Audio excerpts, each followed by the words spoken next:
Hi, I'm Franklin Feinberg. This is the third in a series of podcasts by John Cusano, Senior Managing Director of Accenture's global insurance industry, on the 2014 technology vision for insurance. John, the trend we're talking about today is from workforce to crowdsource. What's that all about, and how does it affect insurers? Well, Franklin, from workforce to crowdsource is all about using digital technologies to find more flexible ways to work and collaborate with your own business, as well as tapping into the wisdom, expertise, and skills of the crowd. Now, the crowd could be anyone in the world with an internet connection and the willingness and ability to help you with a business problem. Many people ask, why would they help? Well, you could offer them incentives or prizes, but you'd also be really surprised at how many people will help you with for nothing more than just the recognition and fun. Others say, what could the crowd help with? Well, actually, there's really a wide range of tasks, from designing a new logo to creating better risk models, or even really creating new insurance products. Are there any examples of insurers who have used crowdsourcing platforms in the way you describe? Yes, we're starting to see a number of examples. Some of the key platforms are Kaggle, Innocentive, Elance, and Odesk. And these platforms can help you access a vast world of online labor. One good example is the U.S. insurer Allstate. They used Kaggle to crowdsource a better model for predicting bodily injury liability based solely on the characteristics of the insured vehicle. The winning entry was 271% more accurate than Allstate's existing method for predicting claims based on vehicle characteristics. Now, that's not surprising when you consider the brain power in the Kaggle network. It actually includes many supercomputer scientists, mathematicians, and data scientists. 200 of them competed for the $10,000 prize that Allstate offered for the best algorithm. What does this mean for the traditional insurance workforce? Will this trend result in insurers downsizing their payrolls?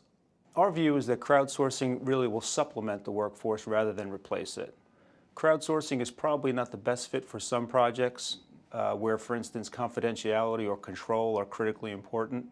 It's also very important not to confuse crowdsourcing with employing contractors or temporary labor, or moving to an outsourcing arrangement. It's really a new way of sourcing skills and expertise that don't form part of your traditional workforce, and it's more fluid and versatile than any of those other arrangements. We believe that crowdsourcing is particularly useful for probably three things: sourcing expertise that is not immediately available in-house, solving problems that may be too large or too expensive to solve internally, and coming up with ideas that are too countercultural or radical to source within your own workforce. Innovation is a hot button for the industry. Could you see insurers using crowdsourcing to tap into new ideas and thinking in the years to come? Yeah, absolutely, Franklin. Insurance is such a tightly regulated industry, and we're often too focused on laws and regulations, risk management, and all those fundamentals to think creatively about the future. Insurers tend to have a conservative organizational culture, so it's really beneficial to be able to work with people who aren't bound by our typical culture of risk avoidance. So, through the crowd, you may be able to access the sort of innovative thinking and creative ideas you need to shape the insurance business of tomorrow. People outside the boundaries of your own organization might be able to think of ideas that would be inconceivable to your own workforce.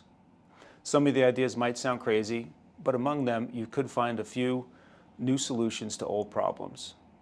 The crowd can give you new perspectives on what customers want, what they regard as their problems, and how insurers can play a more constructive role in their everyday lives. Crowdsourcing sounds intriguing, but shouldn't insurers be wary of things like intellectual property ownership? Not to mention the challenge of managing a workforce you can't directly control. Those are good questions, Franklin, and you're quite right. It is early days for crowdsourcing, and we're all still working out the best practices and the risks as we go along. The expanded workforce is transient and anonymous, so you can't train it or manage it in the way you could your own employees. Intellectual property is definitely a thorny issue. You need to be clear about who owns it, any IP produced by the expanded workforce. Yet, the challenges aren't so overwhelming.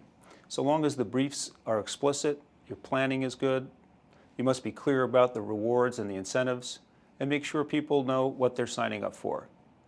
And you have to break complex tasks down into smaller jobs that can be parceled out to the crowd, and then reintegrated into your overall product or project. But the opportunity is immense, and you can easily start experimenting with using the crowd for small, low-risk projects. Thank you, John. In the next podcast, John will be discussing the third of the 6 key trends which Accenture has identified: the data supply chain, putting information into circulation. If you'd like to read the detailed report, you can find it at www.accenture.com/insurance.